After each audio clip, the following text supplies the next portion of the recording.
Hello, everyone. Today I'm talking again about personal boundaries. We're going to cover where you might need boundaries, plus some tips on how to set and communicate them.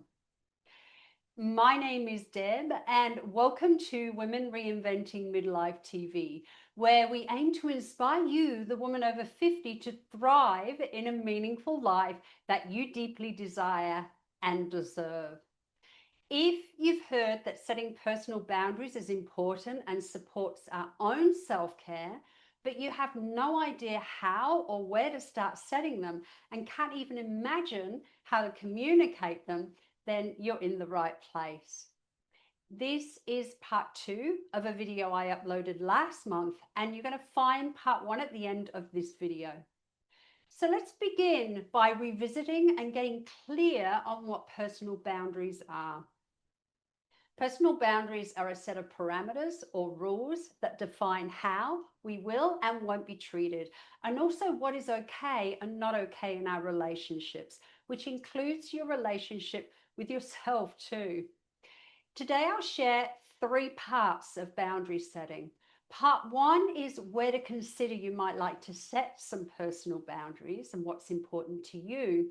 Part 2 gives insights on how to set them and what needs to be considered. And part 3 gives you some tips on how to communicate them. Now, when I started to understand boundaries and how to use these 3 parts of boundary setting, it made a really big difference in my own self-care and how much energy that I have. So let's look at part 1 first. There are a number of areas of life many people create boundaries. And these can include work and life balance boundaries, time boundaries, relationships and friendship boundaries, sexual, physical, and emotional boundaries, and financial boundaries. And these aspects of life might cross over in some ways too. So let's give you some examples of that. A work-life balance boundary might be that you won't work past 6 p.m. or you won't work more than 8 hours a day or 6 hours a day. You might have a boundary or rule that says you won't answer work emails at home or personal emails at work as well. Or you don't answer work calls past a certain time or at weekends. Now, I even have a personal boundary where I don't have emails on my phone. And that's a boundary for me so that I don't check my emails constantly. Another work boundary that involves relationships, for instance, might be that physical touch at work is inappropriate for you. Or you might have a sexual boundary that might be that sexual innuendos are not acceptable.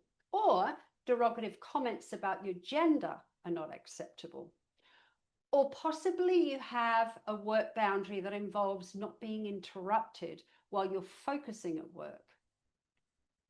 Another example of a boundary in relationships might involve the manner in which you expect to be spoken to and what is not okay.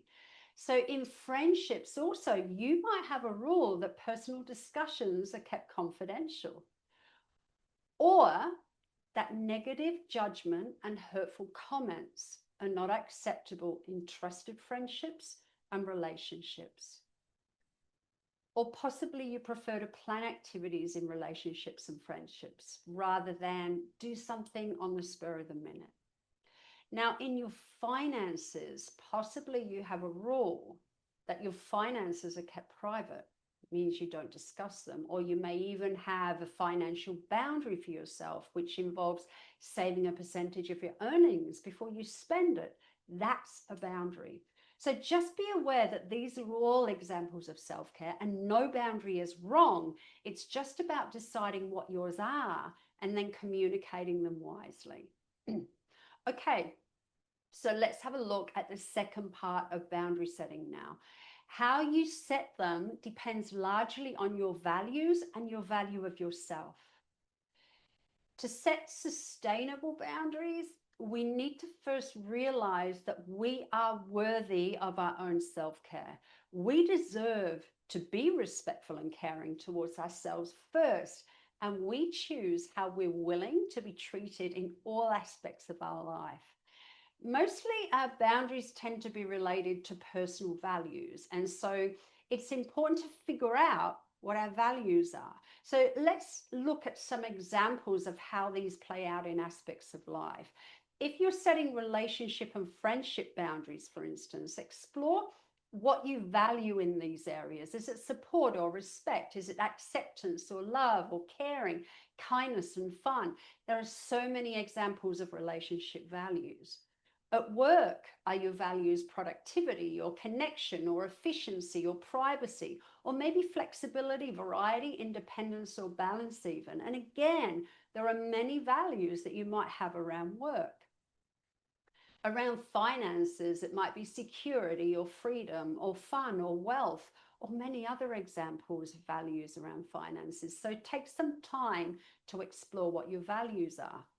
And once you know what your values are, it becomes a lot easier to figure out the kind of parameters, rules, and boundaries that you want to set.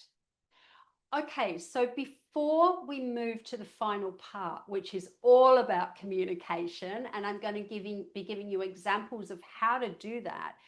If you're finding this content helpful and supportive, please remember to subscribe to this channel. It supports me in continuing to bring this supportive and helpful information to you.